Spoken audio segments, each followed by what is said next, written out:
இல்ல ராமதாஸ் சொல்வதுதான் சரியான செய்தி. காரணம் திமுக இப்போது பாட்டாளி மக்கள் கட்சியை பார்த்து எந்த விதத்திலும் பதட்டமோ, அச்சமோ கொள்ள வேண்டிய இடத்தில் இல்லை.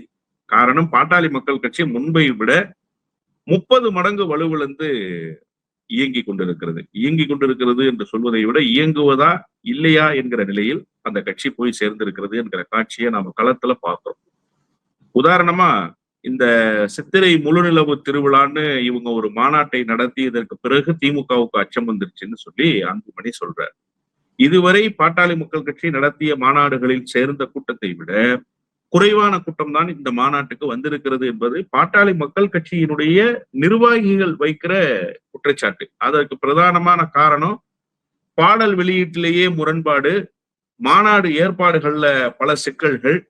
அது மட்டுமல்லாமல் அன்புமணிக்கும் ராமதாசுக்கும் இருந்த பிணக்கு கட்சிக்குள் ஒரு பெரிய நிலை தடுமாற்றத்தை ஏற்படுத்திருச்சு, கட்சிக்கு ஒரு பின்னடைவை ஏற்படுத்திருச்சு அப்படிங்கிற பரவலான செய்தி பாட்டாளி மக்கள் கட்சியினுடைய நிர்வாகிகளிடத்திலேயே வெளிப்படுற காட்சிகளை நாம பார்க்கிறோம். அப்ப முன்பை விட வலு குறைந்திருக்கக்கூடிய ஒரு கட்சி உடைய வேண்டும் அல்லது சிதற வேண்டும், பலமிழக்க வேண்டும்னு திமுக எப்படி நினைக்கும்?